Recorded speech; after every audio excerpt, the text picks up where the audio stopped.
شاء اللہ لا حول ولا قوة الا باللہ العلی العظیم۔ اعوذ باللہ من الشیطان اللعین الرجیم، بسم اللہ الرحمن الرحیم، الحمد للہ رب العالمین والعاقبۃ للمتقین والجنة للمطیعین والنار للعاصین۔ الصلاة والسلام على اشرف الانبیاء والمرسلین وخاتم النبیین وشفیع المذنبین ورحمة للعالمین ابی القاسم محمد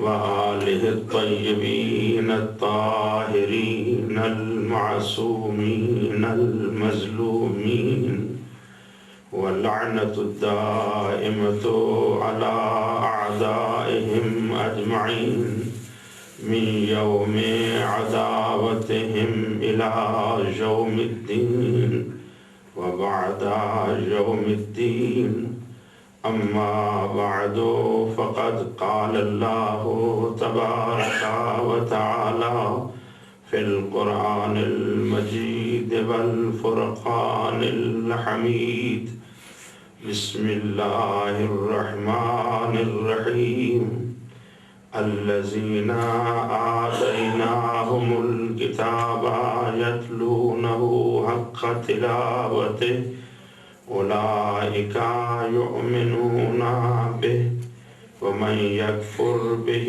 فأولئك هم الخاسرون۔ سبحان ربك رب العزة عما يصفون وسلام على المرسلين والحمد لله رب العالمين۔ وقال النبي صلى الله عليه وآله وسلم إني تارك فيكم الثقلين کتاب اللہ وعترتی اہل بیتی ما ان تمسکتم بہما لن تضلوا بعدی ابدا ولن یفترقا حتی جرد علی الحوض۔ صلوات پڑھ لیجیے بابا۔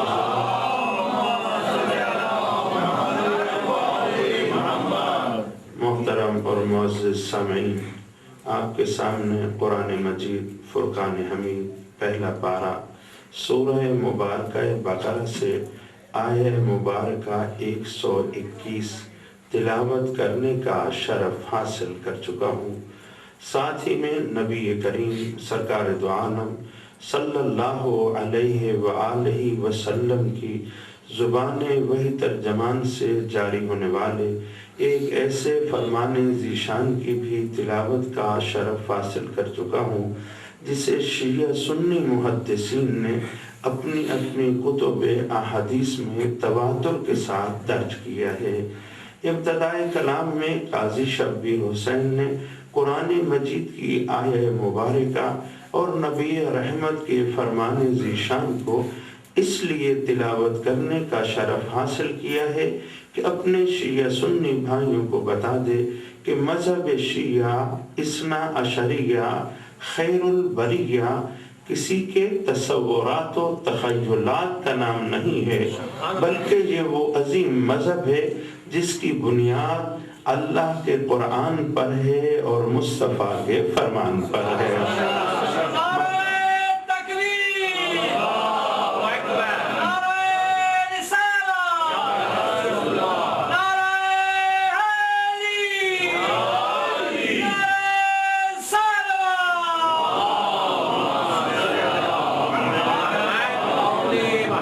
برادران محترم، امت مسلمہ کے پاس ایک ایسی کتاب کہ جس کی کائنات میں کوئی مثال نہیں، جو خداوند متعال کا وہ آخری کلام ہے جس کے ذریعے سے قیامت تک کی انسانیت کے لیے اس نے ہدایت کا اہتمام کر ڈالا۔ لیکن بدقسمتی سے اسی کتاب پر امت مسلمہ میں ایک اختلافی صورت پیدا ہو گئی، اور وہ صورت یہ تھی کہ ملت امت مسلمہ کے ایک گروہ نے دوسرے گروہ پر الزام لگانا شروع کر دیا کہ ان کا قرآن پر ایمان نہیں ہے۔ دوسرے گروہ نے کہا تم ہمارے ایمان کی بات کرتے ہو، خود تمہارا اس قرآن پر ایمان نہیں ہے۔ اب جب یہی کتاب متنازع ہو گئی، اسی پہ ایک دوسرے پہ الزام لگنے لگا کہ تمہارا اس پر ایمان نہیں، دوسرے گروہ نے کہا تمہارا اس پر ایمان نہیں۔ قرآن برحق ہے، قرآن لا ریب ہے، لیکن ایک دوسرے کو طعن و طنز کرنے لگے، ایک دوسرے پہ اتہام لگانے لگے، اور آواز بلند ہوئی کہ فلاں مکتب فکر کا قرآن پر ایمان نہیں ہے، اور اس پر مناظرے ہونے لگے۔ امت مسلمہ کی یہ صدا غیر مسلم تک جا پہنچی، اور انہوں نے بھی اس اعتراض کو ہم پہ نافذ کر دیا کہ تمہارا تو خود اپنے درمیان اس بات پر اتفاق نہیں ہے۔ ہم نے کہا نہیں، ایسی بات نہیں ہے، مسئلہ کچھ اور ہے، اور وہ مسئلہ یہ ہے کہ ہم نے قرآن پر ایمان کی باتیں ادھر ادھر سے کرنا شروع کر دیں۔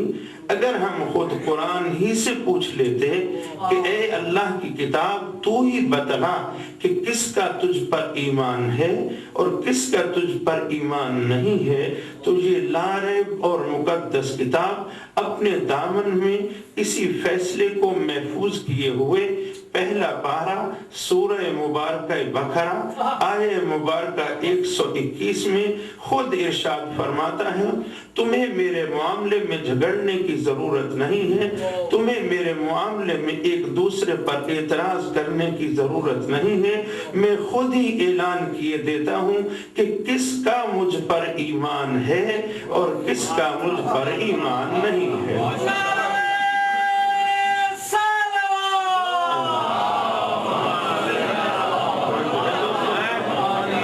محبت بھری گفتگو، ارشاد باری تعالیٰ ہو رہا ہے الذین آتیناہم الکتاب یتلونہ حق تلاوتہ۔ مجھ پر ایمان کے معاملہ میں جھگڑا کرنے والوں، آؤ ہم خود بتائے دیتے ہیں کہ کس کا مجھ پر ایمان ہے۔ الذین آتیناہم الکتاب یتلونہ حق تلاوتہ، وہ لوگ کہ جنہیں ہم نے یہ لا ریب اور مقدس کتاب عطا فرمائی۔ الذین آتیناہم الکتاب یتلونہ حق تلاوتہ، وہ اس کو اس طرح تلاوت کرتے ہیں جس طرح اس کی تلاوت کرنے کا حق ہے۔ اولئک یؤمنون بہ، جو اس کا حق کے تلاوت ادا کرتا ہے اسی کا اس پر ایمان ہے، اور جو اس کا حق کے تلاوت ادا نہ کرے اس کا اس پر ایمان کرنے کا دعویٰ درست نہیں ہے۔ صلوات پڑھ لیجئے بابا سے۔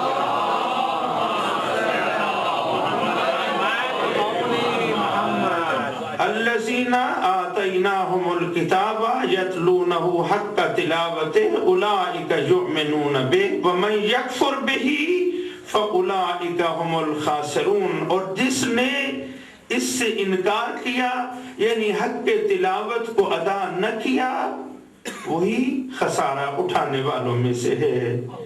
اب سوال پیدا ہوتا ہے کہ اس قرآن مجید کی تلاوت کا حق کیا ہے؟ بآواز بلند صلوات پڑھ لیجیے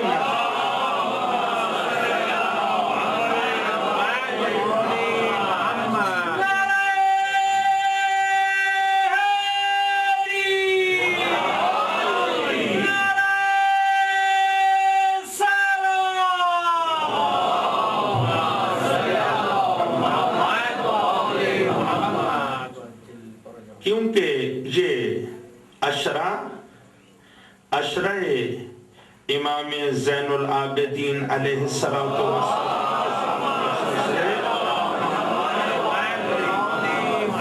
تو پہلے ہی دن سے عرض کیے دیتا ہوں کہ وہ سید سجاد کہ جنہوں نے 38 ہجری میں ولایت کے سائے میں امامت کے گھر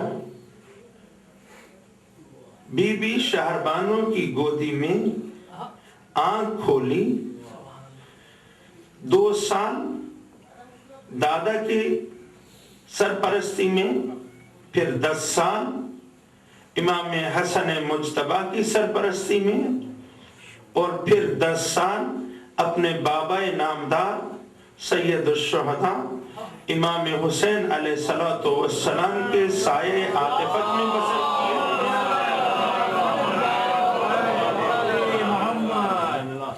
آنکھ کھولی تو امامت کے سائے میں، پروان چڑھے تو امامت کے سائے میں۔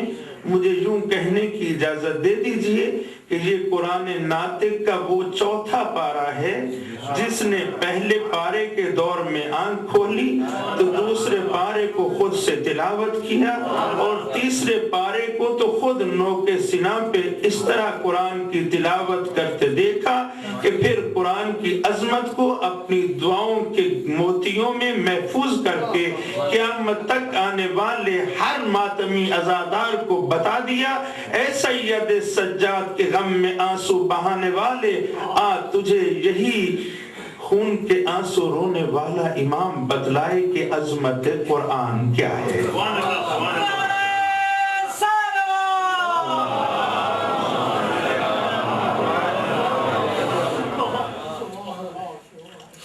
اگر پہلا یہ ارشاد فرما گیا یا سریع الرضا اغفر لمن لا یملک الا الدعاء، ایک علی نے اگر یہ صدا بلند کر دی کہ بندہ خدا کی ملکیت تو بس دعا ہے، تو دوسرے علی نے ثابت کر دیا کہ ایک دعا ہی کے ذریعے سے پورے دین کا تعارف کیسے کروایا جا سکتا ہے۔ ذات امام زین العابدین پر باواز بلند صلوات پڑھ لیں۔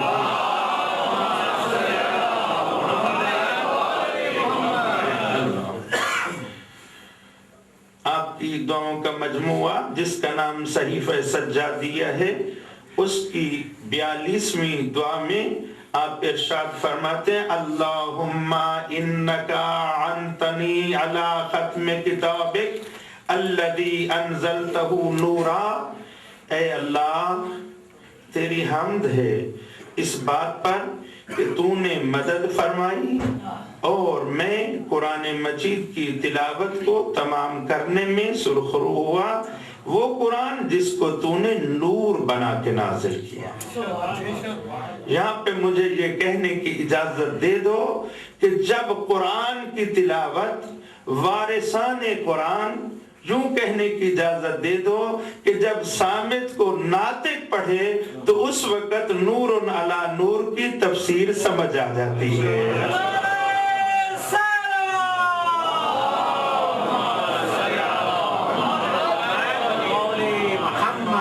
وَجْعَلْتَهُ مُحَيْمِنًا عَلَى كُلِّ كِتَابٍ أَنزَلْتَهُ، اور تو نے اس قرآن مجید کو اپنی ہر اس کتاب کے لیے گواہ بنا دیا جو تو نے پہلے کبھی صحف کی شکل میں ابراہیم پہ نازل کیا، کبھی تورات کی شکل میں موسیٰ پہ، کبھی زبور کی شکل میں داؤد پہ، کبھی انجیل کی شکل میں مریم کے بیٹے عیسیٰ پہ نازل کیا۔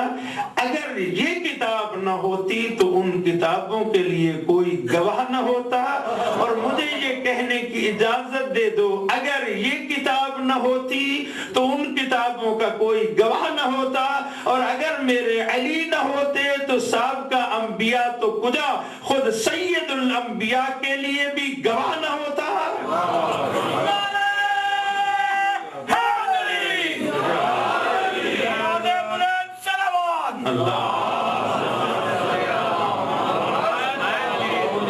قرآن صدا دے رہا ہے، میں کوئی خطابت کے جوش میں یہ بات نہیں کہے جا رہا۔ قل کفا باللہ شہیدا بینی و بینکم ومن عندہ علم الکتاب۔ پوچھا گیا یا رسول اللہ آپ کے قلب مبارک پہ قرآن نازل ہو رہا ہے، آپ بتائیے وہ من عندہ علم الکتاب کون ہے؟ تو کہا علی ابن ابی طالب۔ صلوات پڑھ لیجئے بابا سے بنا۔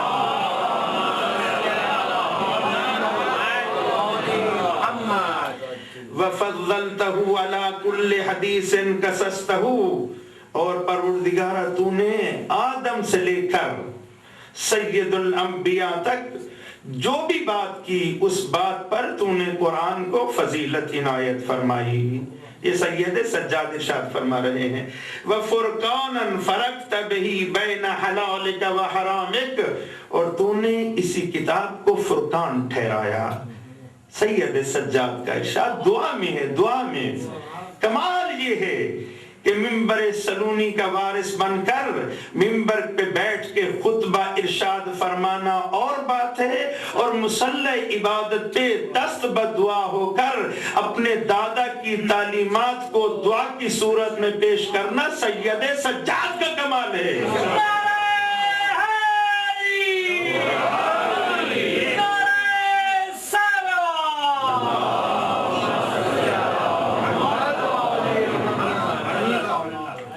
فرماتے ہیں اے اللہ تو نے اس قرآن کو فرقان بنایا جو حلال و حرام کے درمیان تمیز دیتا ہے۔ دعا کے جملوں میں قرآن کی عظمت کو بیان کرتے ہوئے یہاں تک امام ارشاد فرما رہے ہیں کہ قرآن ہی وہ الہی کتاب ہے جو انسان کے لیے حلال کو بھی بیان کرتی ہے اور حرام کو بھی بیان کرتی ہے۔ وَقُرْآنًا أَعْرَبْتَ بِهِ عَنْ شَرَائِعِ أَحْكَامِكَ، اور پروردگار تو نے اسے قرآن ٹھہرایا کہ یہ شریعت کے احکام کو کھول کھول کر واضح کرتا ہے۔ یعنی اگر تم حلال و سید سجاد اپنی دعا میں یہ ارشاد فرما رہے ہیں کہ اگر تم حلال و حرام میں تمیز حاصل کرنا چاہتے ہو، اگر تم احکام شریعت کو بیان کرنا چاہتے ہو، اگر تم احکام شریعت کا بیان سننا چاہتے ہو، اگر تم احکامات شریعت کو جاننا چاہتے ہو، تو پھر ایک ہاتھ میں دامن قرآن ہو اور دوسرے ہاتھ میں دامن اہل بیت تھامے رکھنا۔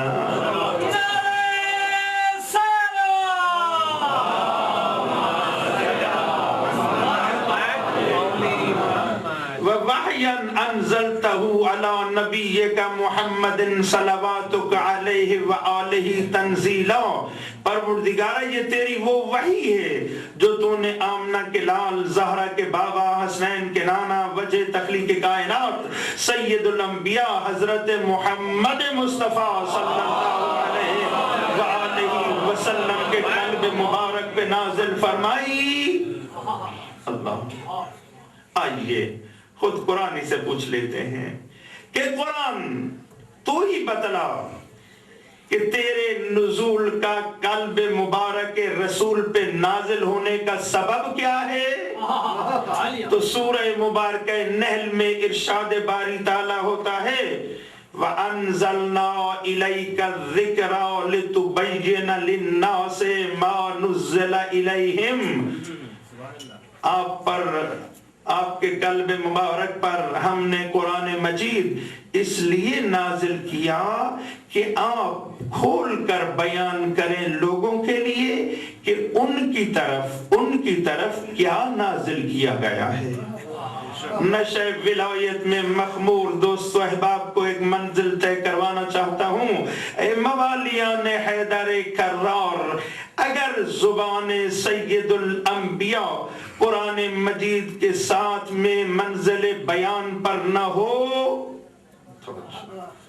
تو پھر انما یرید اللہ لیذھب عنکم الرجس اہل البیت ویطہرکم تطہیرا کی آیہ مبارکہ تو سب تلاوت کر سکتے ہیں، لیکن اہل بیت کو اس وقت تک نہیں پہچان سکتے جب تک چادر تطہیر کا پلڑا پکڑے ہوئے آسمان کی طرف اپنے ہاتھوں کو بلند کیے ہوئے زبان رسالت سے یہ صدا بلند نہ ہو جائے، اللہم انا ہؤلاء اہل بیتی۔ صلوات پڑھ لیجئے بابا سے بنا۔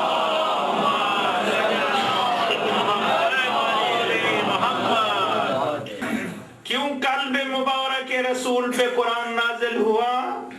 وَأَنزَلْنَا إِلَيْكَ الذِّكْرَ لِتُبَيِّنَ لِلنَّاسِ مَا نُزِّلَ إِلَيْهِمْ۔ قرآن آپ کے قلب مبارک پہ اس لیے نازل کیا گیا کہ آپ لوگوں کے لیے بیان کریں، کھول کھول کر بیان کریں کہ ان کی طرف کیا نازل کیا گیا۔ تو میں نے عرض کیا آیہ تطہیر کا پڑھ لینا اور بات ہے، لیکن جب تک سید الانبیاء کی زبان مبارک سے اللہم انا ہؤلاء اہل بیتی کی صدا قرآن کے ساتھ نہ ملے تو اہل بیت کا تعارف نہیں ہو سکتا۔ اور تو اور رہا اگر قرآن مجید کو کوئی تلاوت کرے یا ایھا الرسول بلغ ما انزل الیک من ربک فَإِن لَّمْ تَفْعَلْ فَمَا بَلَّغْتَ رِسَالَتَهُ کی آیت تو پڑھ سکتا ہے لیکن یہ نہیں جان سکتا ما انزلہ سے کیا مراد ہے۔ یہاں تو یہی کہا گیا ہے جو آپ کی طرف نازل کیا گیا ہے، یا ایھا الرسول بلغ ما انزل الیک من ربک، نہیں جان سکتا ما انزل الیک من ربک کیا ہے۔ سورہ والنجم کی تلاوت کرے فَأَوْحَا إِلَىٰ عَبْدِهِ مَا أَوْحَا کی آیت تلاوت کرے تو یہ نہیں جان سکتا کہ اللہ نے اپنے عبد محمد الرسول اللہ پر کیا وحی کی۔ اگر ان دونوں کو جاننا چاہتا ہے تو پھر اسے زبان رسالت سے میدان غدیر میں پلانوں کے منبر سے دست رسالت میں دست ولایت کو بلند ہوتا دیکھ کر من کنت مولا فہذا علی مولا کی صدا سن کر پتہ چلے گا کہ وہ وحی کیا تھی اور یہ انزال کی۔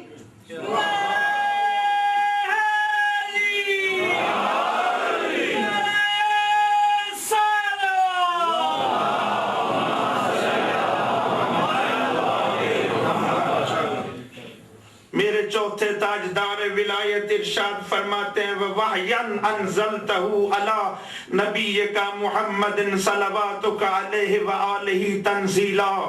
اے اللہ تو نے اس قرآن مجید کو وحی کی شکل میں سید الانبیاء پہ نازل کیا وَجَعَلْتَهُ نُورًا نَهْتَدِي مِنْ ظُلَمِ الضَّلَالَةِ وَالْجَهَالَةِ بِاتِّبَاعِهِ۔ بہت عظیم بات کرتی، فرماتے ہیں پروردگارا تو نے ہی اس کتاب کو ایک ایسا نور قرار دیا کہ جس کا اتباع کرنے کے سبب ہم نہتدی ہم ہدایت کا پاتے ہیں۔ کہاں؟ ضلالت و جہالت کی گمراہیوں اور تاریکیوں میں اسی کتاب نور کے ذریعے سے ہم ہدایت پاتے ہیں۔ وَالشِّفَاءُ لِمَنْ أَنَسْتَ بِفَهْمِ التَّصْدِيقِ إِلَى اسْتِمَاعِهِ۔ اور پروردگارہ تو نے شفا قرار دیا کس کو؟ قرآن کو۔ کون فرما رہے ہیں؟ امام سجاد۔ کہاں؟ اپنی دعا میں مصلی عبادت پہ بیٹھے ہوئے اپنی دعا کے ذریعے قرآن کا تعارف وارث قرآن اس طرح کرا رہا ہے جس طرح کل اسی علی کا علی باپ منبر سرونی پہ قرآن کا تعارف کروا رہا تھا۔ شفا قرار دیا، قرآن صدا دیتا ہے وَنُنَزِّلُ مِنَ الْقُرْآنِ مَا هُوَ شِفَاءٌ وَرَحْمَةٌ لِّلْمُؤْمِنِينَ۔ اور ہم نے قرآن کو نازل کیا ہے کہ اس میں شفا اور رحمت ہے، کن کے لیے؟ للمؤمنین۔ وَلَا يَزِيدُ الظَّالِمِينَ إِلَّا خَسَارًا۔ یہ شفا ہے اور رحمت ہے مومنین کے لیے، اور یہی کتاب خسارہ ہے ظالمین کے لیے۔ تو یہاں پہ قاضی کو اتنا کہنے کی اجازت دے دو، قرآن کے پاس جانے سے پہلے اپنے گریبان میں جھانک لینا، مومن ہو کے ظالم۔ قرآن کے قریب جانے سے پہلے اپنے گریبان میں جھانک لینا کہ مومن ہو کے ظالم۔ اگر مومن ہو تو شفا و رحمت ہے یہی قرآن، اگر ظالم ہو تو خسارہ ہی خسارہ ہے تمہارے لیے یہی قرآن۔ تو اب مجھے اتنا کہنے کی اجازت دے دو کہ جب ہم اپنے سینہ میں جھانکیں تو کیسے پتہ چلے کہ ہم مومن ہیں یا ظالم؟ کیسے پتہ چلے ہم مومن ہیں کہ ظالم؟ قرآن کے پاس جانا ہے، قرآن شفا ہے، رحمت ہے مومنین کے لیے اور خسارہ ہے ظالمین کے لیے۔ تو پہلے اپنے اندر جھانکوں نا، مومن بن کے جا رہا ہوں یا ظالم بن کے جا رہا ہوں؟ تو مجھے اتنا معلوم ہے، میرے نبی رحمت نے ارشاد فرمایا، امام مسلم نے صحیح مسلم میں لکھا، حب علی ایمان و بغض کفر و نفاق، علی کی محبت ایمان ہے اور علی سے بغض کفر و نفاق ہے۔ بس برادر محترم، قرآن کے پاس جانے سے پہلے دیکھ لے دل میں محبت علی کی شمع روشن ہے یا نہیں۔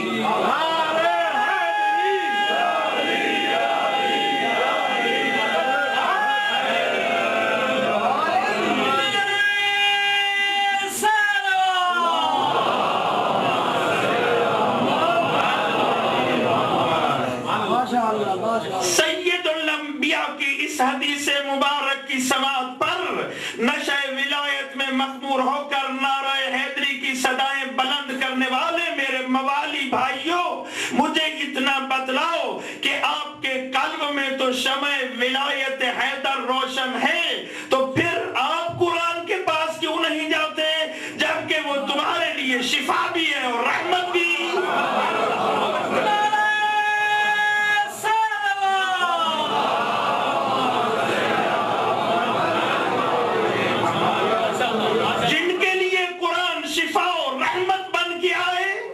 وہ قریب جانے کو تیار نہ ہو۔ دوسروں کی بات میں نہیں کرتا، دوسرے جانے ان کا کام جانے۔ آپ سے اپیل ہے، شمع ولایت اس قدر روشن کہ نام علی صرف سن لے کہیں سے، نام علی دیکھ لے کہیں پر، نام علی پڑھ لے کہیں پر۔ پڑھنے سے، سننے سے، دیکھنے سے جن کے دل شاد ہوتے ہیں، قرآن انہیں کے لیے شفا و رحمت ہے۔ کبھی آپ قرآن کو پڑھ کے تو دیکھیں۔ ولای علی کے نشہ میں مخمور باواز بلند صلوات پڑھ لیجئے۔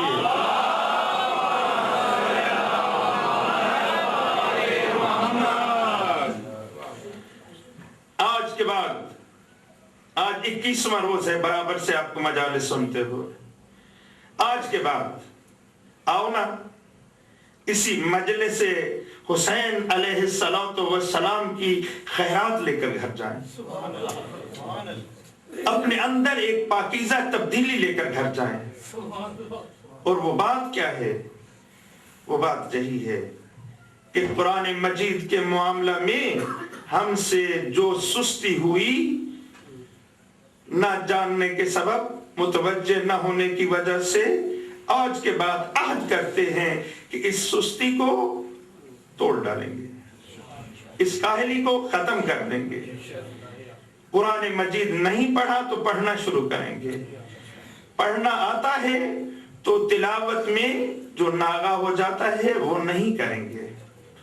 سب سے پہلے، سب کاموں سے پہلے بارگاہ رب العزت میں حاضری دے کر جب ہم اپنے مالک سے کلام کرنے کا لطف حاصل کر لیں گے تو پھر اس کا کلام سننے کے لیے کتاب الہی کو کھول کر اس کی زیارت بھی کریں گے اور یہ بھی جانیں گے کہ مالک میرا میرے ساتھ کیا بات کرنا چاہتا ہے۔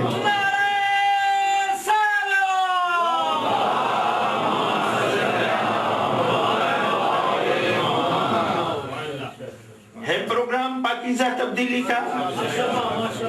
قسم بخدا مجید پہ ہاتھ رکھ کے بات کر رہا ہوں، یہ جن مجالس میں آپ شرکت کرتے ہیں یہ مجالس کوئی معمولی مقام نہیں رکھتی،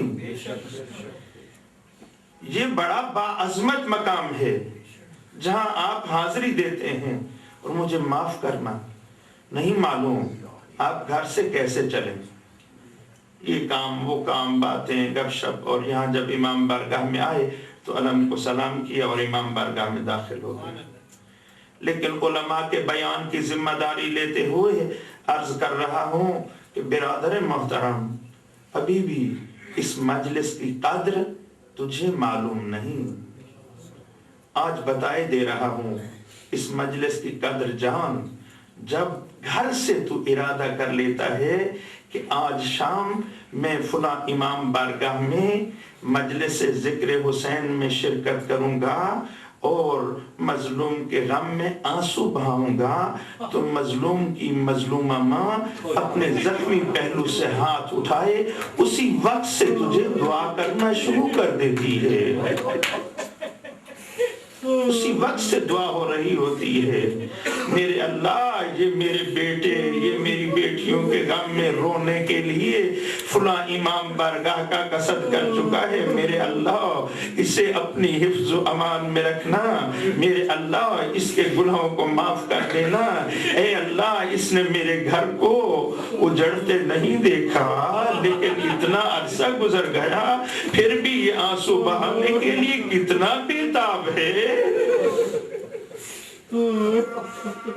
اے سیدہ زہرا کی دعاؤں میں اس امام بارگاہ تک پہنچنے والوں، پھر یہ بارگاہ کیسی ہے کہ جب تو یہاں سے پلٹے ویسے کا ویسا؟ نہیں، مجھے معاف کرنا، قسم بخدا کتب مقاتل میں بھی ملا کہ جہاں بھی ذکر محمد و آل محمد علیہ السلام ہوتا ہے فرشتے نازل ہو جاتے ہیں، حدیث قصہ اس پر گواہ ہے۔ وحفت بہم الملائکہ،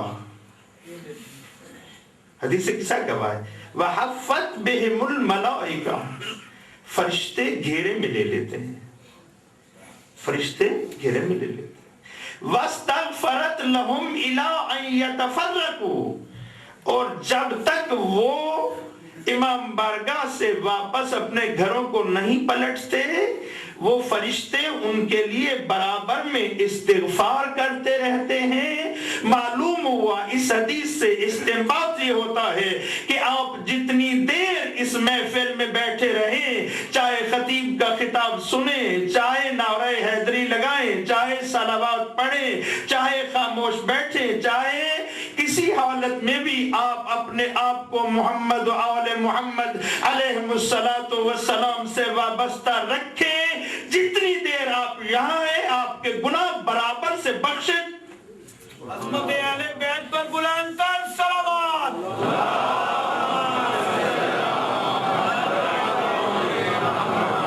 برابر سے برادر عزیز گناہ بخشے جا رہے ہیں۔ اب حق کیا بنتا ہے؟ حق یہ بنتا ہے کہ جب تو بھی اس محفل کو چھوڑے، امام بارگاہ سے سلام کرتے ہوئے اپنے گھر کی طرف روانہ ہو، تو کم از کم تیرے اندر بھی تو اتنی تبدیلی ہو کہ جب تیرا روح کا لباس پاکیزہ ہو چکا ہے، تیرے روح کے لباس سے ہر قسم کے گناہ کا داغ مٹ چکا ہے، تو کچھ تو بھی عزم کر کہ اب داغدار نہیں ہونے دو۔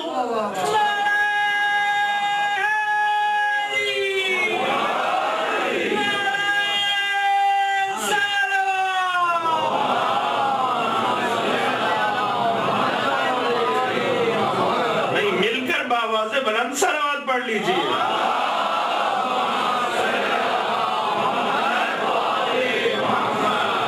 قال النبی صلی اللہ علیہ وآلہ وسلم من صلی علی مرہ لم یبک لہ الذنوب ذرہ، جس نے سید الانبیاء پر ایک بار صلوات پڑھی، خود فرماتے ہیں اس کے دامن میں پھر کوئی گناہ باقی نہ رہا۔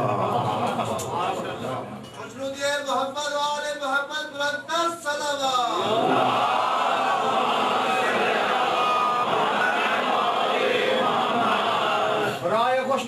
امام زمانہ بلندتر صلوات.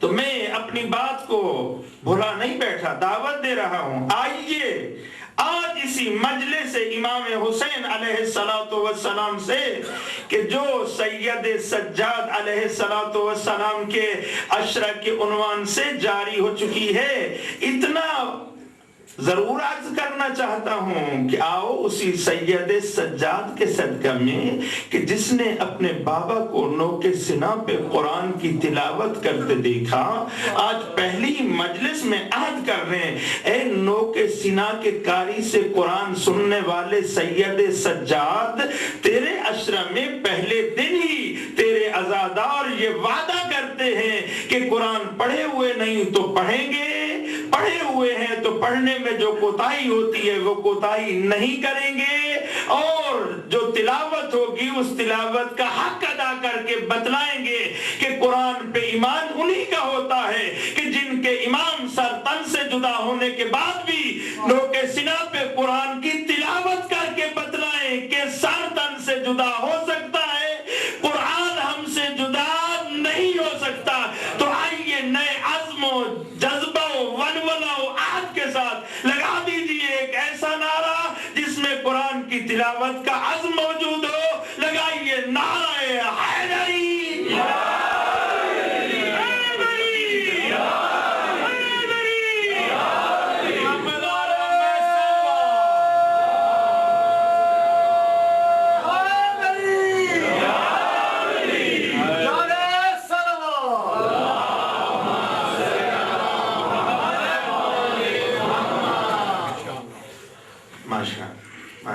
صدا سلامت، صدا سلامت. پھر فرماتے ہیں امام زمانہ ہم سب کے ہم مناسب، اللہم فَإِذْ أَفَدْتَنَا الْمَعُونَةَ عَلَى تِلَاوَتِهِ. ہم نے ایک منزل طے کی ہے اس لیے کہ سید سجاد علیہ السلام کی دعا میں برابر میں سفر کرتے رہے ہیں، برابر میں سفر کرنا چاہتے ہیں، لفظوں کا ذمہ دار ہوں. فرماتے ہیں پروردگارا جب تو نے مجھے اس کی تلاوت پر موفق فرما دیا تو پھر ایک دعا اور کرتا ہوں، اور وہ دعا یہ ہے فَجْعَلْنَا مِمَّنْ يَرْعَاهُ حَقَّ رِعَایَتِهِ. پھر اب جب میں تلاوت کر چکا ہوں تو پھر مجھے اس کا حق کے رعایت ادا کرنے کی توفیق عنایت فرما. وہی آیہ مبارکہ الذین آتیناہم الکتاب یتلونہ حق تلاوتہ، وہ قرآن کی آواز ہے، یہ وارث قرآن کی آواز ہے. وہ قرآن صامت کی صدا ہے تو یہ قرآن ناطق کی پکار ہے. صلوات پڑھ لیجئے بآواز بلند.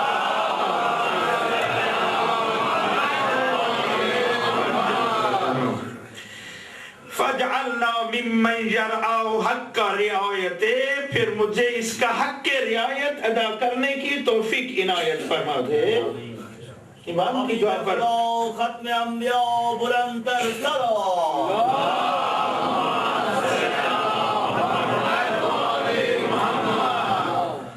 آئیے اب سوال پیدا ہوتا ہے، حق کے تلاوت کیا ہے، حق کے رعایت کیا ہے؟ توجہ ہے، سننا چاہتے ہیں کہ حق کے تلاوت کیا ہے؟ امام بلند صلوات.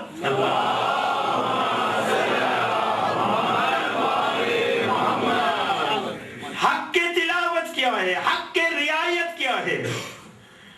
چھٹے تاجدار ولایت ہیں.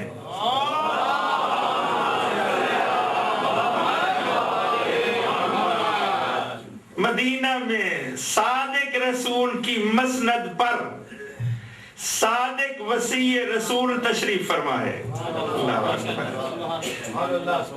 صادق رسول کی مسند پر صادق وصی رسول تشریف فرما ہے. قرآن صامت کی اس مشکل منزل کو لے کر قاریان قرآن وارث کی خدمت میں، قرآن کے وارث کی خدمت میں حاضر ہو کر اپنے عمل سے اعلان کر رہے ہیں کہ اگر وارثان قرآن کا یہ نورانی سلسلہ نہ ہوتا تو قرآن تنہا کافی اپنے عمل سے اس بات کا اقرار کرتے آ کر تلاوت کرتے ہیں بارگاہ صادق میں الذین آتیناہم الکتاب یتلونہ حق تلاوت اولئک یؤمنون بہ. یہ حق تلاوت کیا ہے وارث رسول؟ آئیے حدیث سامنے. تو امام جعفر الصادق علیہ السلام نے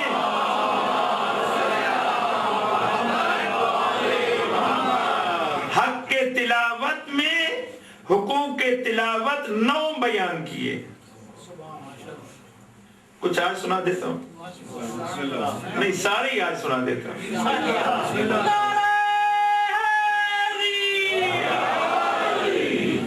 فرماتے ہیں صادق آل محمد سچوں کے سچے امام یرتلون آیات ہی, حق کی تلاوت وہی ادا کرتے ہیں جو قرآن کی آیات کو ٹھہر ٹھہر کر پڑھتے ہیں. یرتلون آیات ہی, آیات قرآن کو ٹھہر ٹھہر کر پڑھتے ہیں. معلوم ہو گیا کہ بس ختم کی فکر میں,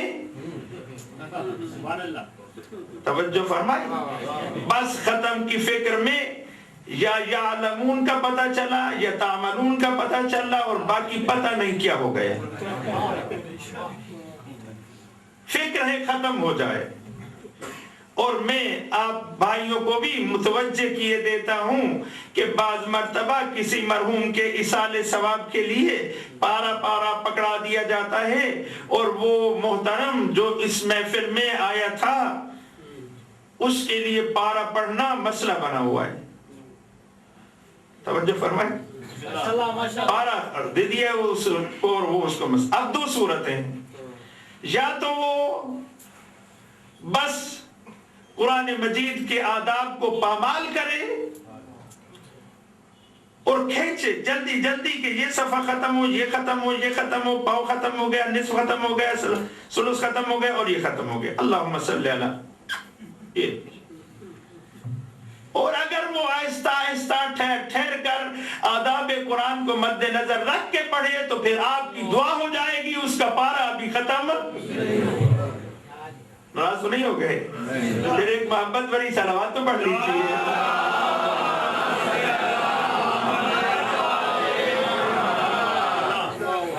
لہذا ختم کی فکر نہ کیا کرو, آداب کو مد نظر رکھتے ہوئے اگر ایک آیت بھی تو نے پڑھ لی برادر محترم تو اس مرحوم کی بخشش کے لیے آداب کے ساتھ پڑھی ہوئی یہ ایک آیت ان لاکھوں ختموں سے بہتر ہے کہ جس ختموں کے کرنے سے خود تو ختم ہو رہا تھا. اس ایک آیت نے تجھے بھی زندہ کیا اور اس مرحوم کے لیے بھی آخرت کی بخشش کا سامان.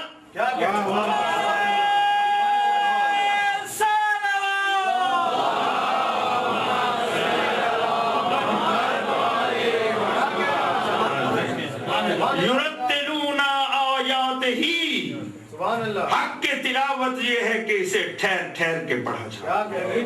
یہ قاضی شبیر کا بیان نہیں, صادق آل محمد کا بیان ہے. یرتلون آیات ہی. دوسرا ادب حق وَيَتَفَهَمُونَ مَعَانِيهِ, اس کے معنی کو سمجھے. بسم اللہ الرحمن الرحیم, الحمد للہ رب العالمین, الرحمن الرحیم, مالک یوم الدین. اگر کوئی ٹھہر ٹھہر کر پڑھ رہا ہو, معانی کو سمجھ رہا ہو, تو پھر مالک یوم الدین کی تلاوت پر کوئی جا کر دیکھے سید سجاد کو کہ یتفہمون معانی کا مرحلہ کیسے طے ہوتا ہے. جب آ جاتے تھے اس آیے مبارکہ پر مالک یوم الدین تو امام اتنا تکرار کرتے تھے کہ معلوم ہوتا تھا کہ ابھی غشی طاری ہو جائے گی. مالک یوم الدین پتہ چلتا تھا کہ جسم اطہر سے روح انور پرواز کر جائے گی. مالک یوم الدین، مالک یوم الدین، مالک یوم الدین. اسی لیے کہہ رہے تھے وَجْعَلْنَا مِمَّن یرعا حق کا رعایت، پروردگارہ پھر ہمیں ان لوگوں میں سے بنا دے جو اس کا حق کے رعایت ادا کرنے والے ہوں. توجہ فرمائے. اے سید سجاد، اے میرے امام. ہر امام کے لیے اپنا اپنا امتحان تھا، لیکن جیسے سید سجاد نے امتحان کیا، اس امتحان میں امام سجاد تنہا نظر آتا، لیکن حق کے تلاوت ادا ہوتا ہے مالک یوم الدین پر. یتفاہمون معانی ہے، منزل بہت ہے، بہت پرسہ ہونے والا. کیا کروں، دامن وقت کی گنجائش ختم ہو جاتی. یتفاہمون معانی ہے ویعملون باحکامہ، اور اس کے احکام پر عمل کرے. انشاءاللہ باقی کل میں. بس مصیبت کا بیان اتنا عرض کرنا چاہتا ہوں. آپ کی توجہ ہو گئی کہ سید سجاد اپنے امتحان میں تنہا ہے، اپنے امتحان میں تنہا ہے.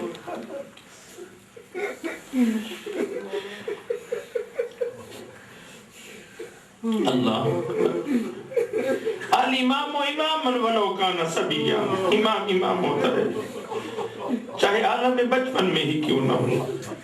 لیکن مجھے معاف کرنا، موالیان حیدر کرا، ازادان امام مظلوم، مجھے معاف کرنا. ہر امام مسند امامت پہ جب فائز ہوا نا، ایسے حالات کسی امام کے نہیں تھے جیسے سید سجاد.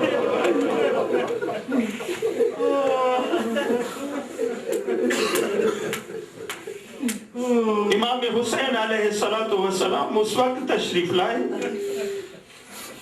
جب سب شہید ہو چکے، جسم زخموں سے چور چور خون بہ رہا تھا. سجاد لال آنکھیں کھول میرے بیٹے، میرے لال آنکھیں کھول. سید سجاد نے آنکھیں کھولی، بابا کی یہ حالت دیکھی. اب جگر سنبھالنا. بابا کی یہ حالت دیکھی، بابا کی یہ حالت دیکھی، بابا کی یہ حالت دیکھی. قطب مقتل کی ذمہ داری لیتے ہوئے سید سجاد نے جیسے ہی بابا کی یہ حالت دیکھی نا، تڑپ کے پکارے اے نام میں یا عباس، بابا تیری یہ حالت میں چچا عباس کدھر گیا؟ اجرکم اللہ. اے نام میں یا عباس، سب سے پہلا سوال کیا بابا جان آپ کی یہ حالت میرے چچا عباس کہاں گئے؟ اجرکم اللہ. میں نہیں جانتا میرے امام نے کیسے خبر دی.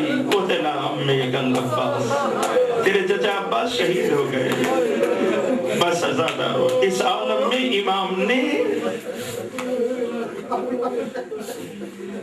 اسرار امامت سید سجاد کے حوالے کی. جگر سوال سید سجاد مسند امامت پہ آئی. کس عالم میں؟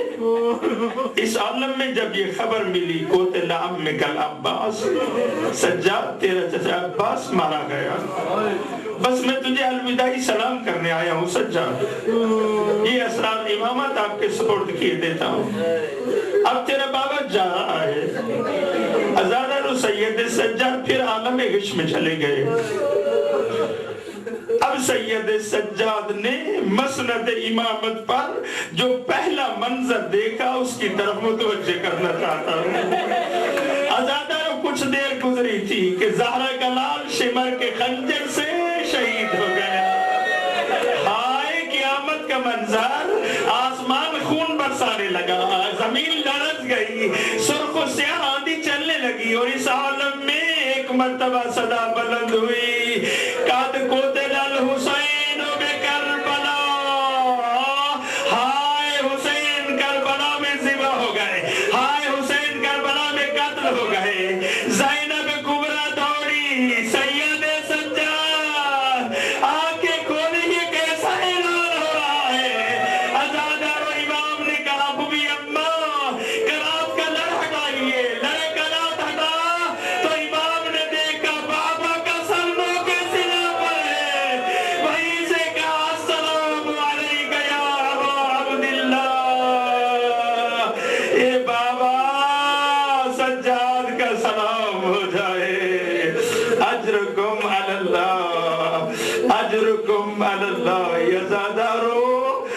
سجاد کے لیے ایک اور مرحلہ آیا، وہ مسند امامت پہ بیٹھنے کے بعد پہلا مسئلہ تھا، ہائے سید سجاد تیری مظلومیت پہ قیامت تک آنسو برساؤں، اے میرے سید سجاد امام، اے عزادار جگر سنبھالو، حسین شہید ہو گئے، بیویاں بے ردا ہو گئی، ظالموں نے خیموں کو آگ لگا دی، ہائے جلتے ہوئے خیمے، بے ردا بیویاں سید سجاد کے پاس جمع ہوتی ہے اور ثانی زہرا عرض کرتی ہے، او میرے وقت کے امام مجھے بتلا جل کے مر جائے یا باہر نکل جائے۔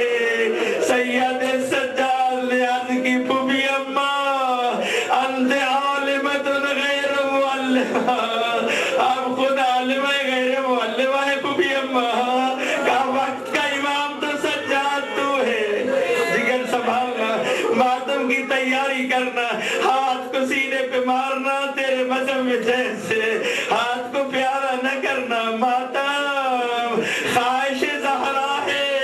اے عزادارو سید سجاد نے کہا اے پھوپھی اماں باہر چلے جائیے، وہ عزادارو یہ کہنا تھا، زینب تڑپ گئی، کہا بیٹی آنکھیں کھول، میں زینب ہوں اور سر پہ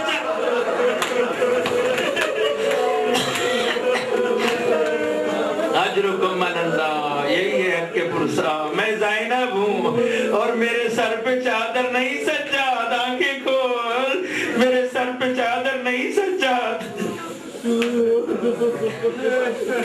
اجرکم علی اللہ، اجرکم علی اللہ، یہی سید سجاد۔ 11 محرم کو پہلی منزل کی تیاری ہو رہی ہے، اللہ اکبر، کلیجہ منہ کو آ رہا ہے، سید سجاد کے مصائب پڑھے نہیں جاتے، حتیٰ عزادارو معاف کرنا، جب کتابوں میں بھی پڑھتے ہیں تو کتابوں کے اوراق آنسوں سے تر ہو جاتے ہیں، کتنی مصیبت سید سجاد بیان کی ہے۔ 11 محرم ہوئی عزادارو، یہ قافلہ جو انبیاء کی محنت کو بچانے والے حسین کو بچانے نکلا تھا، آئے آئے رسیاں آئیں، نہیں معلوم بیویوں نے یہ رسیاں کیسے پہنی، بے پناہوں کے اونٹ آ گئے، عزادارو بس ماتم کے آخری مرحلے میں ہوں، بے پناہوں کے اونٹ آ گئے، ظالم آگے بڑھ رہے ہیں کہ بیویوں کو اونٹوں پہ سوار کرے، کہ ایک مرتبہ ثانی زہرا پکاری، اے ظالموں ہم سے دور ہو جاؤ، رہنو ودا یا رسول اللہ، ہم تمہارے رسول کی امانتیں ہیں، ہمارے قریب مت آنا۔ اجرکم علی اللہ، ہم خود ایک دوسرے کو سوار کر لیں گی۔ عزادارو جب سب سوار ہو گئے نا تو اس وقت 2 ہستیاں باقی بچ گئی، ایک سید سجاد بچ گئے اور ایک ثانی زہرا بچ گئی۔ عزادارو بی بی زینب نے دیکھا سید سجاد کے چہرے پہ موت کی زردی آ گئی، تڑپ گئی، بڑھ کے سجاد کو سینے سے لگایا اور کہا میرے لال بتا دو سید تیرے سوا ہمارا کون رہ گیا ہے؟ تو اس وقت سید سجاد نے عرض کیا پھوپھی اماں ذرا انصاف کیجئے، دیکھیے میرے بابا کا لانچہ دھوپ میں پڑا ہوا ہے اور بے گور و کفن اور میرا یہ عالم ہے۔ اجرکم عزادارو، اجرکم علی اللہ۔ عزادارو قیامت کا منظر تھا، اب بی بی زینب اونٹ پہ سوار ہونا چاہتی تھی، گنج شہیدہ کی طرف بی بی نے نظر کی اور صدا دی عباس بھیا کہاں سو گئے، اکبر لال کہاں سو گئے، میں وہی زینب ہوں جسے کل تم نے مدینہ سے سوار کیا تھا۔ اجرکم علی اللہ. نہیں معلوم بیوی کیسے سوار ہوئی ہو گئی، لیکن جو اب بیمار ہیں یا جن کے عزیز بیمار ہیں وہ دعا کریں، دامن پھیلا لیں، خدا ہر بیمار مومن مومنہ کو شفا عنایت کرے گا. عزادار و سید سجاد کو ظالموں نے اونٹ پہ بٹھایا. صاحب ریاض الاحزان لکھتے ہیں سید سجاد کی یہ حالت تھی، اونٹ کی پشت پہ سنبھل نہیں سکتے تھے، کبھی دائیں کبھی بائیں. اب ظالموں نے کیا کیا، سید سجاد کو سہارا دینے کے لیے، اب کسی کا جگر پھٹ جائے مجھے معاف کرنا، کتاب کی ذمہ داری لے کر روایت پڑھ رہا ہوں. کہا 2 رسیاں لاؤ، عزادارو 2 رسیاں آئی، ایک رسی سجاد کے قدم میں ڈال کر اونٹ کے پیڑ کے نیچے سے دوسرے قدم مبارک میں باندھ دی گئی. ہائے ماتم کی تیاری کر عزادہ، اور دوسری رسی سجاد کے گلے میں باندھ دی گئی اور اس رسی کو اونٹ کی گردن سے باندھ دیا گیا. ہائے ہائے قیامت کا منظر، سید سجاد کا برسا زادر اونٹ پہ کس طرح سے سوار کیا. چلا قافلہ اور قافلے کی پہلی منزل گنج شہیدہ. جیسے ہی یہ قافلہ گنج شہیدہ سے گزرا عزادارو، تو پہلی منزل اسیروں نے خود ہی طے کر لی، اونٹ رکے نہیں. مقتل کہتا ہے بیویاں برابر سے اونٹوں سے گرنا شروع ہو گئی، ایسے جیسے عباس زین ذوالجلال سے زمین کربلا پہ آئے تھے. عزادارو مجھے معاف کرنا. بی بی زینب نے دیکھا ایک طرف اور کہا میرا بھیا اترا تو یہی تھا، نظر نہیں آ رہا. پتھروں کی ایک ڈھیری سے آواز آئی، الیہ الیہ اختی زینب، اور میری بہن ادھر آ جا، تیرا بھائی یہاں سو رہا ہے. اجرکم علی اللہ. مجھے نہیں معلوم بی بی نے پتھروں کو کیسے ہٹایا ہوگا، مجھے نہیں معلوم بندے ہاتھوں سے ثانی زہرا نے بھائی کے لاشا سے ٹوٹی ہوئی تلواریں نیزے کیسے ہٹائے ہوں گے. لیکن عزادارو مجھے معاف کرنا، جب تک بیویوں کی پشت پہ ہمت رہی اس وقت تک کسی بیوی نے اپنے شہید سے الوداع نہیں کیا، اور ظالم تازیانے لگاتے رہے. اور جب تک کسی بیوی میں ہمت ہوتی تھی ظالموں کے تازیانے برداشت کرتی تھی، اور جب ہمت ختم ہو جاتی تھی تو کہہ دیتی تھی اللہ کے حوالے. اجرکم علی اللہ. بی بی زینب سلام اللہ علیہا نے جب بھیا کے لاشا پہ نظر کی تو برداشت نہ ہو سکا، پکار اٹھی واہ محمدہ صلی علیکہ ملیک السماء. نانا تجھ پر تو فرشتے درود بھیجتے ہیں. وہذا حسین مرمل بالدماء مقطع الاعضاء مسلوب الامامت والعبا. نانا یہ تیرا حسین ہے، نانا یہ تیرا حسین ہے، نانا یہ تیرا حسین ہے. جو تیری دوش پہ سوار ہوا کرتا تھا نانا یہ وہی حسین ہے. جو تیرے سینہ پہ کھیلتا تھا یہ تیرا وہی حسین ہے. آج اس کا لاشا گھوڑے کی ٹاپوں سے پامال ہو چکا ہے نانا، مقطع الاعضاء ہو چکا ہے نانا، یہ تیرا حسین. لیکن آخری بین جو بی بی نے کیا، نانا یہ تو تیرا حسین ہے نا، نانا یہ تیرا حسین ہے، نانا یہ تیرا حسین ہے، نانا یہ تیرا حسین ہے. نانا ذرا اپنی بیٹیوں کی طرف بھی دیکھ لے، یہ تو تیرا بیٹا ہے نا نانا، تیرا بیٹیوں کی طرف دیکھ لے. مقتل کے لفظ اگر نہ ہو تو اس سیدہ میری شفاعت نہ کرے. نانا ہم بیٹی ہیں تیری، ذرا ہماری طرف بھی دیکھ. وَبَنَاتُ کا سمایا، اور نانا میری بیٹیوں کو قیدی بنا دیا گیا. اجرکم علی اللہ، اجرکم علی اللہ. آئیے سیدہ نے بندے ہاتھوں کو بلند کیا اور دعا مانگی اللہم تقبل منا ھذا قلیلا من القربان. اے اللہ ثانی ثانی زہرا کی اپنی بارگاہ میں یہ قربانی قبول فرما۔ اے اللہ ہم بھی تیری بارگاہ میں ثانی زہرا کے انہی بندھے ہوئے ہاتھوں کا واسطہ دیتے ہیں جو لاش حسین پہ بلند تھے۔ پروردگارہ اسی زینب مظلومہ کے صدقہ میں پروردگارہ ہم سب کے اٹھے ہوئے ہاتھوں کو اپنی فضل و کرم سے پر فرما دے، ہم سب کی حاجات شرعیہ کو پورا فرما دے، ہم سب کی مشکلات کو آسان فرما دے۔ بانی مجلس کی طرف سے ہمارا یہ پرسہ، بانی مجلس کی کوشش و کاوش، مومنین عزاداروں کی شرکت پروردگارہ اسی بی بی مظلومہ کے صدقہ میں اپنی بارگاہ میں وارث زمانہ کی بارگاہ میں قبول فرما دے۔ پروردگارہ اس عزاداری کو، پروردگارہ ان آنسوں کو پروردگارہ اس لائق بنا دے کہ مظلوم کی مظلومہ ماں انہیں اپنے رومال میں جگہ عنایت فرما دے۔ پروردگارہ ان آنسوں کو ہماری نجات کا ذریعہ قرار دے۔ پروردگارہ ہم سب پہ نظر کرم فرما دے۔ امت مسلمہ جہاں جہاں بھی ظالموں کے ظلم کے شکنجے میں جکڑی ہوئی ہے، اپنے فضل و کرم سے انہیں ظالموں کے ظلم سے نجات عنایت فرما دے۔ وارث زمانہ کے ظہور میں تعجیل فرما دے۔ یہ اشک نہیں آنکھوں کا وضو، یہ اشک نہیں آنکھوں کا وضو ہم اس لیے اکثر کرتے ہیں شاید کہ مہدی دورہ کے دیدار کے قابل ہو جائیں۔ پروردگارہ ان عزادار آنکھوں کو امام زمانہ کی زیارت سے جلد پر نور و مسرور فرما دے۔ ربنا تقبل دعانا انك انت السميع العليم وتب علينا انك انت التواب الرحيم بجاه محمد وعترته الطيبين الطاهرين المعصومين المظلومين والسلام عليكم ورحمة الله وبركاته۔ ما شاء الله لا حول ولا قوة إلا بالله العلي العظيم۔ أعوذ بالله من الشيطان اللعين الرجيم، بسم الله الرحمن الرحيم، الحمد لله رب العالمين والعاقبة للمتقين،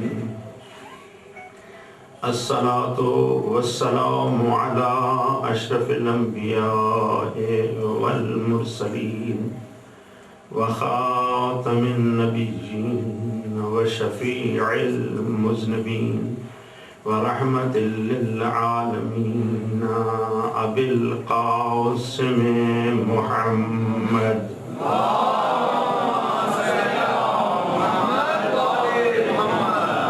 وآله الطيبين الطاهرين المعصومين المظلومين، واللعنة الدائمة على أعدائهم أجمعين من يوم عداوتهم إلى يوم الدين. أما بعد، فقد قال الله تبارك وتعالى في كتابه المجيد وخطابه الحميد وقوله الحق وهو أصدق القائلين. بسم الله الرحمن الرحيم، الذين آتيناهم الكتاب يتلونه حق تلاوته أولئك يؤمنون به ومن يكفر به فأولئك هم الخاسرون. سبحان ربك رب العزة عما يصفون وسلام على المرسلين والحمد لله رب العالمين. وقال النبي صلى الله عليه وآله وسلم إني تارك فيكم الثقلين كتاب الله وإترتي أهل بيتي ما إن تمسكتم بهما لن تزلوا بعدي أبدا ولن يفترقا حتى يرد علي الحوض. صلوات پڑھ لیجیے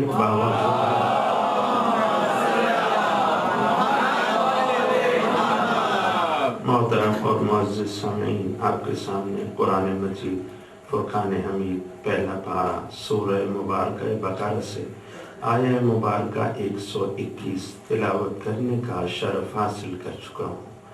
ساتھ ہی میں نبی کریم سرکار دو عالم صلی اللہ علیہ وآلہ وسلم کی زبان وحی ترجمان سے جاری ہونے والے ایک ایسے فرمان ذیشان کی بھی تلاوت کا شرف حاصل کر چکا ہوں جسے شیعہ سنی محدثین نے تواتر کے ساتھ اپنی اپنی کتب احادیث میں درج کیا ہے۔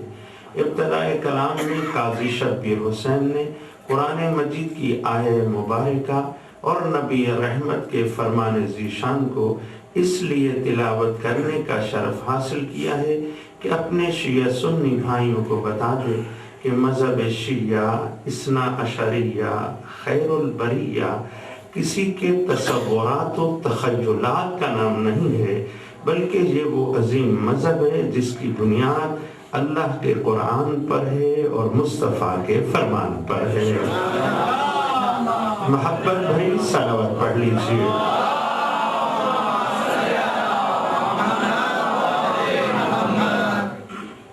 یہ عشرہ سید سجاد علیہ السلام۔ آئیے اس قرآن سے اس چوتھے تاجدار ولایت کو کتنا پیار تھا۔ فرماتے ہیں لو مات بین المشرق والمغرب، لو مات اگر مر جائے، من ہر وہ زیرو بین المشرق والمغرب جو مشرق و مغرب میں موجود ہے، لمستوحشتو تو مجھ زین العابدین کو کسی قسم کی وحشت پریشانی نہیں ہوگی، بعد ان یکون القرآن معی، اس کے ساتھ کہ قرآن میرے پاس ہو۔ یعنی بین المشرق والمغرب ہر ذی روح اگر مر جائے تو سید سجاد کے پاس اگر قرآن مجید موجود ہو تو انہیں کسی قسم کی کوئی وحشت نہیں ہوگی۔ یعنی انس بقرآن امام زین العابدین اس قدر ہے کہ کائنات کی ہر ذی روح ایک طرف اور اللہ کا کلام ایک طرف۔ بلند صلوات۔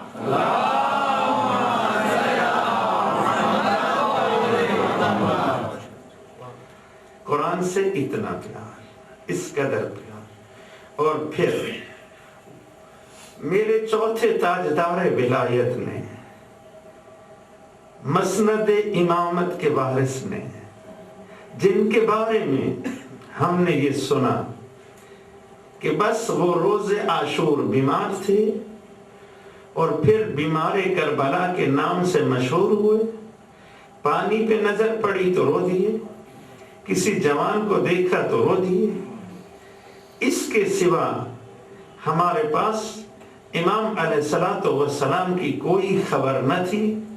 بتانا چاہتا ہوں اے برادران محترم، دین اتنا عظیم ہے کہ حسین علیہ السلام اپنا سر دے دیتے ہیں، ثانی زہرا اپنی چادر دے دیتی ہیں، اور سید سجاد بابا کے سر کی قربانی اور پھوپھی اماں کی چادر کی قربانی کے بعد کربلا سے کوفہ اور کوفہ سے شام تک دردناک ماحول سے گزرنے کے بعد بھی 35 برس ظاہری زندگی بسر کرتے ہیں، اور اس ظاہری زندگی میں امام تلوار نہیں اٹھاتے، امام نیزہ نہیں اٹھاتے، امام میدان قتال میں نہیں اترتے، جانتے ہیں کہ اس دور میں کس اسلحہ کی ضرورت ہے، جس اسلحہ کی ضرورت ہے اسی اسلحہ کے ذریعے سے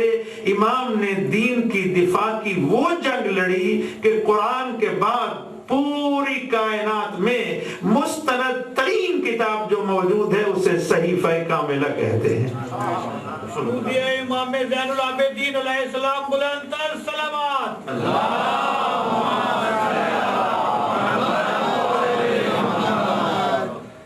اللہ قرآن مجید کی عظمت کا بیان دعا کی صورت میں. الدعاء سلاح المومن.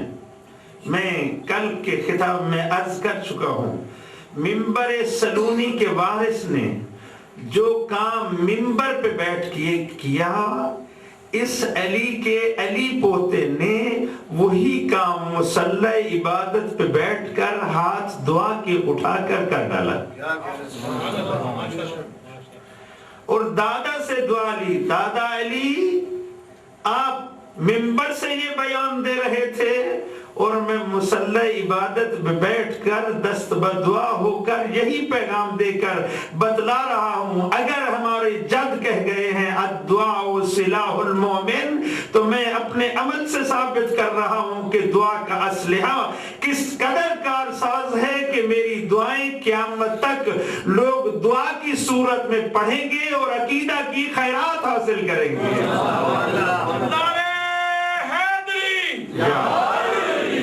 پڑھیں گے دعا. اللہ مل کر باواز بلند صلوات پڑھ لیجیے.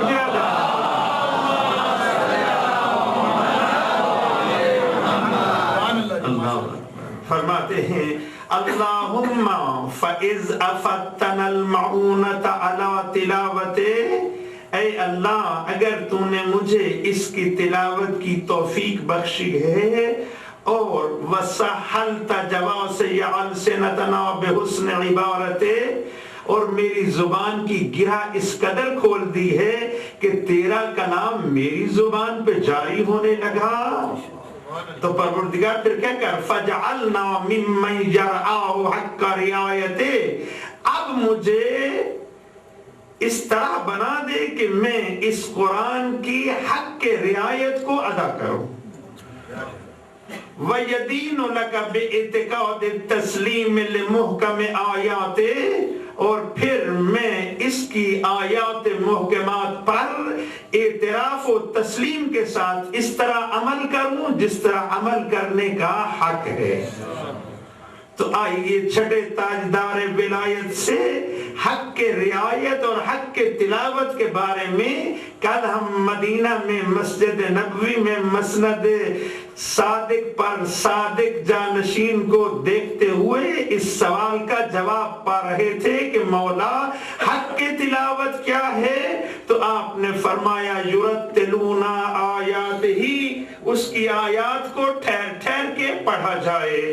وَيَتَفَاهَمُونَ مَعَانِهِ، اور اس کے معانی پہ توجہ کی جائے، اس کے معانی کو سمجھا جائے، اس کے معانی میں غور و فکر کیا جائے کہ میرا خدا مجھے کہتا کیا ہے. پورا قرآن ختم کر ڈالا اور ایک آیت کا بھی پتہ نہ چلا کہ مالک نے مجھ سے کیا کلام کر ڈالا ہے. کیسا کلام الہی کا تلاوت کرنے والا ہے میرا بھائی تو کہ پورا قرآن ختم کیے جا رہا ہے اور پتہ ایک آیت کا بھی نہیں ہے. حق کے تلاوت کو ادا کر تو پھر یؤمنون بہی کی منزل طے ہوگی. کل عرض کر چکا ہوں کہ مومن بالقرآن کون ہے؟ جو حق کے تلاوت کو ادا کرے.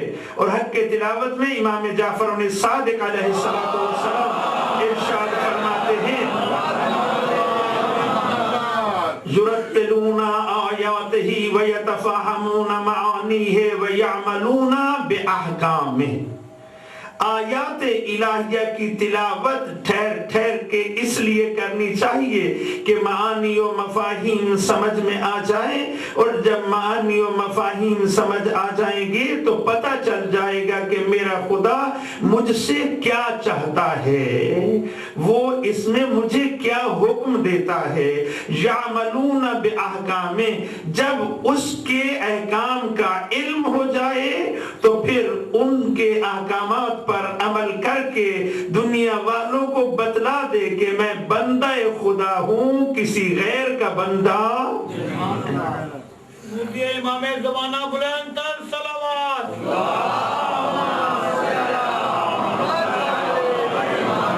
حق کے تلاوت میں معصوم نے بہت عظیم نقطہ کی طرف متوجہ کیا اور فرماتے ہیں وَيَرْجُونَ وَعْدَ وَيَخْشَوْنَ عَذَابَهُ، اس کے وعدہ کا امیدوار رہے اور اس کے عذاب اور پکڑ سے ڈرتا رہے. یرجون وعدہ وَيَخْشَوْنَ عَذَابَهُ. اے برادران محترم، اے موالیان حیدر کرہ، مجھے معاف کیجئے گا، قرآن مجید میں 2 ٹوک لفظوں میں جنت و جہنم کا خدا نے فیصلہ کر دیا. یرجون وعدہ وَيَخْشَوْنَ عَذَابَهُ. قرآن مجید سورہ مبارکہ نازعات. کوئی آنے والا خطیب اپنی خطابت کے زور میں یا کوئی مقرر شعلہ بیان اپنی شعلہ بیانی میں آپ کو کہیں سے کہیں لے جائے، اس کی اپنی ذمہ داری ہے. ہمارا مذہب تو مذہب قرآن و اہل بیت ہے، لہذا قرآن میں خدا نے 2 ٹوک لفظوں میں جنت اور جہنم کا فیصلہ کر دیا. 2 ٹوک لفظوں. سورہ مبارکہ نازعات ہے، 30واں پارہ ہے.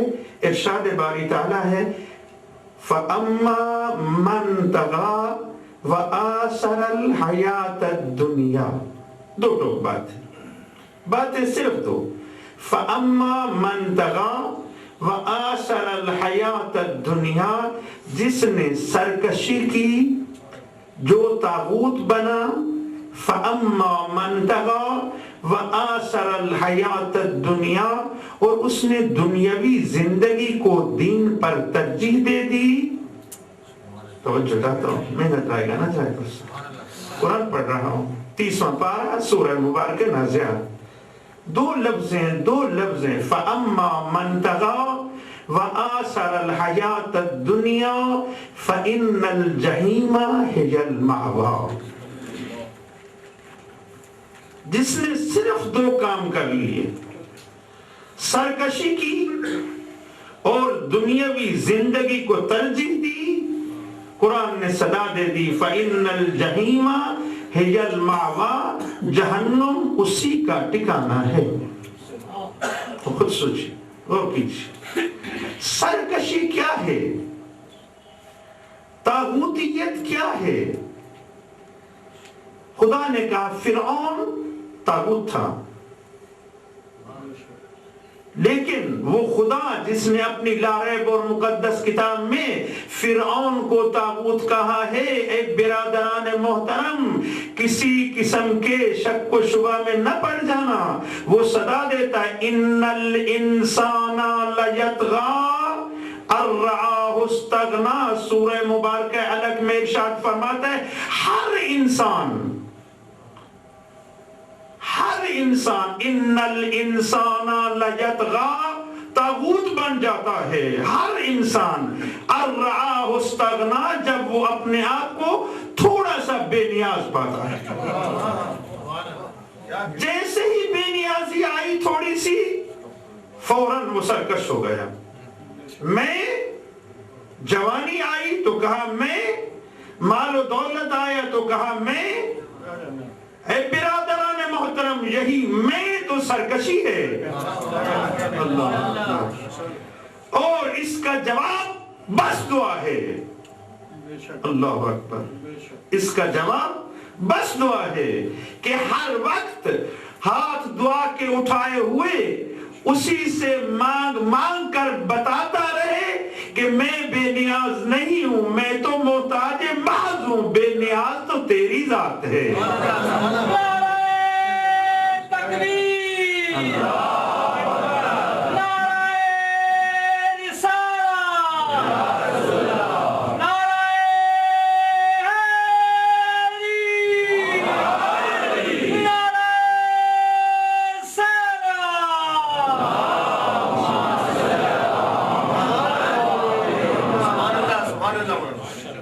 جس کی تعلیم ہمیں چوتھے تاجدار ولایت دے گئے. اے بندہ مومن، دست بدعا رہے تاکہ تو اپنی محتاجگی پر خود سے آگاہ رہے اور مانتا چلا جائے بے نیاز ذات فقط اللہ کی. فَإِنَّ الْجَحِيمَ هِيَ الْمَأْوَى. اے برادران محترم، دوسرا مرحلہ مجھے معاف کرنا، اس میں شاید ہم سب شریک ہو رہے ہوں۔ وَآثَرَ الْحَيَاةَ الدُّنْيَا، اور دنیاوی زندگی کو دین پہ ترجیح دی، یہ دوسری چیز۔ اب دیکھیے اپنے گریبان میں ہم جھانکتے ہیں، ادھر صبح کی نماز کا وقت ہو گیا ہے اور ادھر میں اپنے آرام و سکون کو ترجیح دے رہا ہوں۔ کیا حکم ہے میرے پروردگار کا؟ کتنی دیر کا حکم ہے میرے پروردگار کا؟ کتنی دیر کی کوشش و کاوش و سعی کرنی ہے میں نے اس کی بارگاہ میں کہ جس نے ساری رات میں مجھے نیند جیسی نعمت سے نواز کر نئے جسم و نئی طاقت و نئی قوت کے ساتھ صبح نصیب فرمائی۔ میں صبح کو سارے کام کرنے کے لیے تو تیار ہوں، لیکن 10 منٹ پہلے اٹھ کر 2 رکعت نماز پڑھنے کو آمادہ۔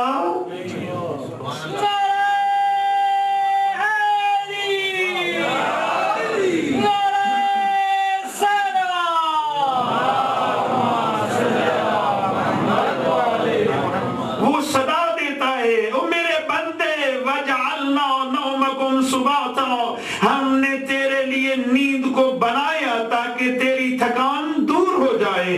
ہم نیند کے ذریعے تیری تھکان دور کر رہے ہیں اور تو صبح کو 10 منٹ پہلے اٹھ کر ہمارا شکریہ ادا کرنے کو تیار نہیں۔ اگر یہ تیرا ڈیوٹی ٹائم ہوتا تو میں دیکھتا تو کس طرح سوتا۔ اگر تو نے اس وقت بچوں کو اسکول بھیجنا ہوتا میں دیکھتا تجھے کس طرح سے نیند آتی۔ ذرا خود سوچیے۔ آپ سب متوجہ ہو گئے، زیادہ وقت نہیں لینا چاہتا، ایک اور دعوت دینا چاہتا ہوں، اس میں ہم سب شریک ہیں۔ ایک طرف ایک ایسی شادی کا اہتمام ہے، خوشی کا اہتمام ہے کہ جس میں تمام حرام خدا کو اپنایا جا رہا ہے، حلال خدا کو پامال کیا جا رہا ہے، اور تو اور میں جانتے بھی ہیں کہ یہ حرام ہے، لیکن اس حرام کے جاننے کے باوجود، بے حجابی کو دیکھنے کے باوجود، لہو و لعب کی محفل کو درک کرنے کے باوجود، غنا جیسی پر درد و پر مصیبت عذاب کی لعنت کو درک کرنے کے باوجود بھی تو اور میں اس میں شرکت کر رہے ہیں، اس لیے کہ آخر برادری کو بھی تو نبھانا ہے۔ برادری کو تو نبھانا ہے نا، برادری ہے آخر۔ آج میں نہیں جاؤں گا تو کل وہ بھی نہیں آئیں گے، مجھے جانا ہے، میری مجبوری ہے۔ اگرچہ میں دیکھ رہا ہوں بے حجابی ہے، دیکھ رہا ہوں غنا کی محفل ہے، دیکھ رہا ہوں لہو و لعب ہے، لیکن برادر محترم یہ لیکن کہہ کر تو نے وَآثَرَ الْحَيَاةَ الدُّنْيَا، دنیاوی زندگی کو ترجیح دی اور دین کو تو نے پشت کی۔ اب اس بات پہ غور کیا، کیا تو خدا کی ذات پہ بھروسہ نہیں کر سکتا؟ حدیث قصہ میں تو اتنا مطمئن ہے کہ 4 بندے بیٹھے ہیں اور برفی یا کچھ مٹھائی سامنے رکھی ہوئی ہے، شب جمعہ ہے اور بڑی عقیدت سے پڑھ رہا ہے، وَحَفَّتْ بِهِمُ الْمَلَائِكَةُ، 4 بندوں کے لیے فرشتے آ گئے، یقیناً آ جاتے ہیں، شک کو شبہ ہی نہیں۔ توجہ، جو شک کرے وہ اپنے ایمان کی خبر لے۔ تو برادر محترم آج اس برادری کو ٹھوکر مار کے اس کی ذات پہ بھروسہ کر کے کل جب میرے گھر میں خوشی ہوگی کوئی ہو نہ ہو، حفت بہم الملائکہ کی منزل تو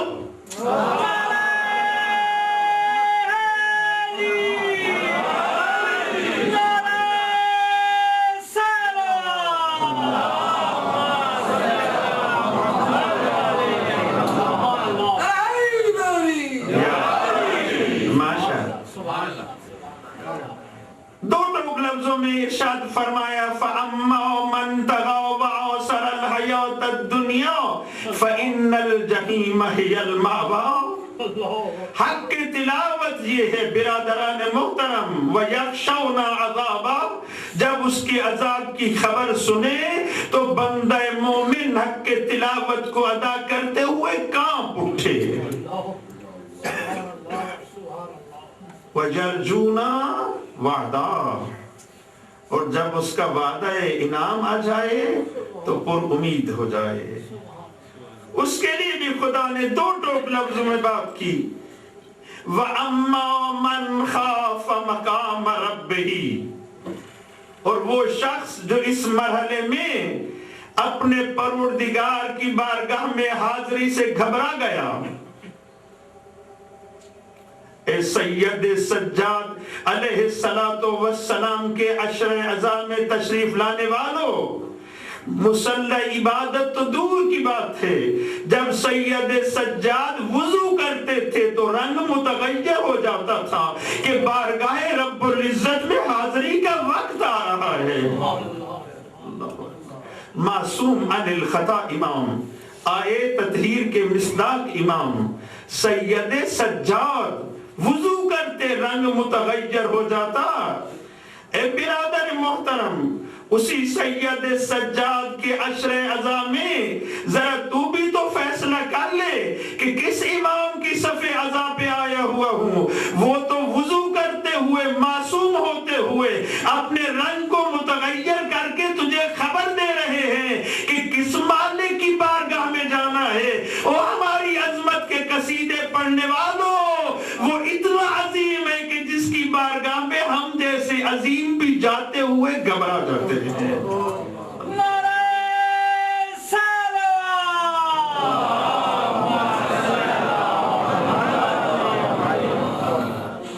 اگر تیری یہ حالت ہے، وَأَمَّا مَنْ خَافَ مَقَامَ رَبِّهِ، اور خمینی بت شکن نے تو مسئلہ ہی حل کر دیا۔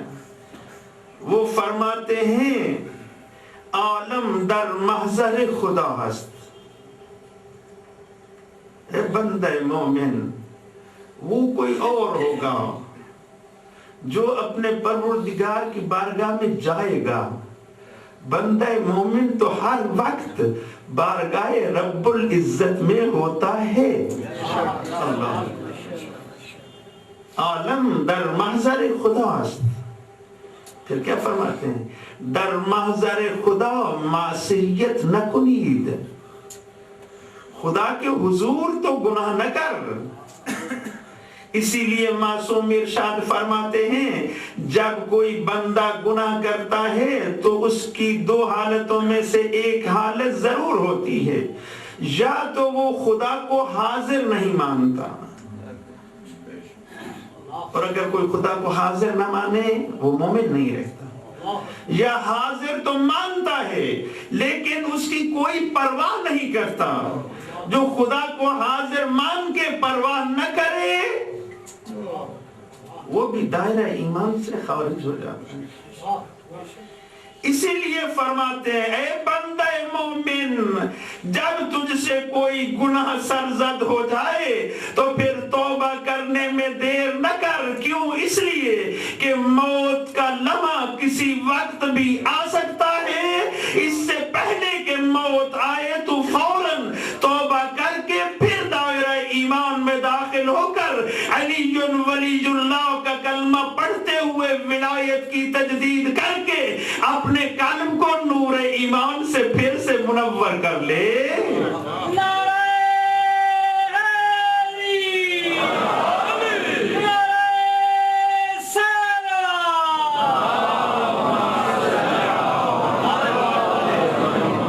وَأَمَّا مَنْ خَافَ مَقَامَ رَبِّهِ وَنَهَى النَّفْسَ عَنِ الْهَوَىٰ، دوسرا کام اس نے اپنی خواہشات کو لگام دے دی۔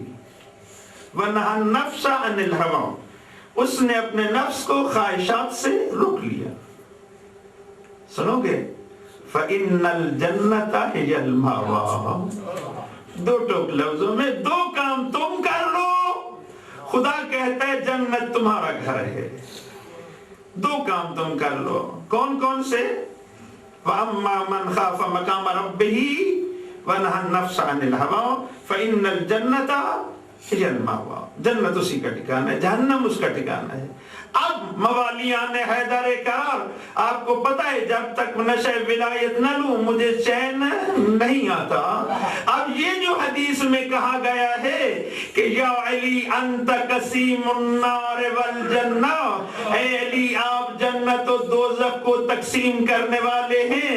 اور یہ کہا گیا علی مع القرآن والقرآن مع علی، یہ دونوں حدیثیں جمع کرو اور قرآن کی اس آیت کو مد نظر رکھو تو پھر تمہیں پتہ چل جائے گا کہ علی جہنم میں بھیجیں گے تو کس کو، جنت میں پہنچائیں گے تو کس کو.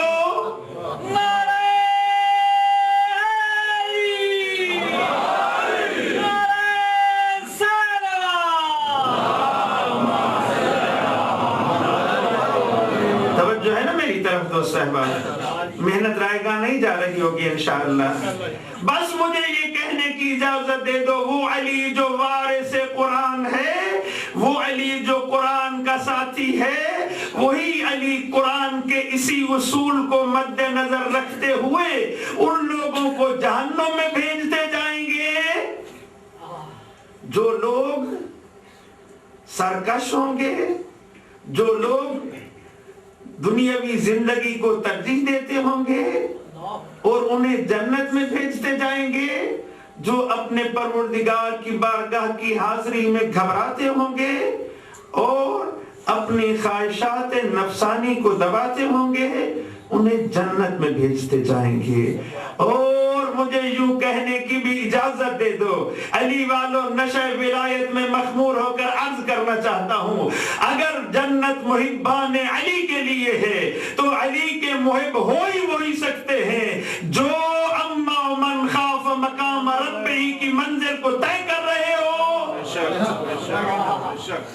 اور اپنی خواہشات نفسانی کو دبا رہے ہوں. بس جو یہ کام کرتا ہے وہ علی کا محب ہے، اور جو علی کا محب ہے وہی یہ دو کام سر انجام دے کر بتلاتا ہے جنت مانگ کے نہیں حق بنا کے لے رہا ہوں.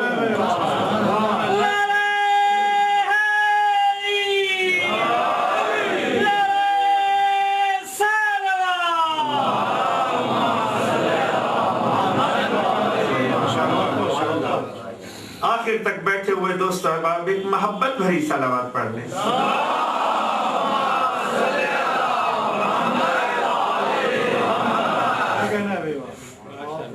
امام فرماتے ہیں ہمیں بنا دے ممن یرآہ حق کا رعایت، قرآن کا ایسا پڑھنے والا جو اس کی رعایات کو مد نظر رکھنے والا ہو، اس کا پورا پورا خیال رکھنے والا ہو. اور چھٹے تاجدار ولایت فرماتے ہیں کیسے خیال رکھا جا سکتا ہے؟ فرماتے ہیں وَيَتَمَثَّلُونَ قَصَصًا، پانچویں چھٹی علامت، اس کے قصوں سے سبق سیکھتے ہیں. اور قرآن میں احسن القصص قصہ یوسف ہے، احسن القصص قصہ یوسف ہے. امیدوار ہوں اس حسینی فقیر کی محنت کی قدر کرو گے قدردان دوستو. قصہ یوسف میں روح قصہ یوسف کیا ہے؟ قصہ یوسف میں روح قصہ یوسف کیا ہے؟ دعا کرو گے خصوصاً نوجوان دوستو احباب.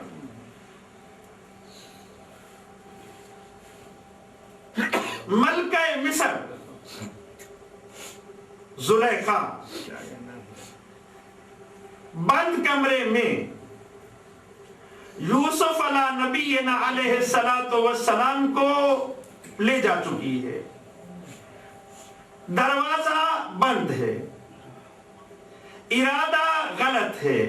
انتہائی احتیاط سے اور ذمہ دارانہ لفظوں سے گزر رہا ہوں. ہاں جی دعا کرو. دروازہ بند ہے، ارادہ غلط ہے. اسی عالم میں جب یوسف علیہ السلام نے اس کے غلط ارادے کو بھانپ لیا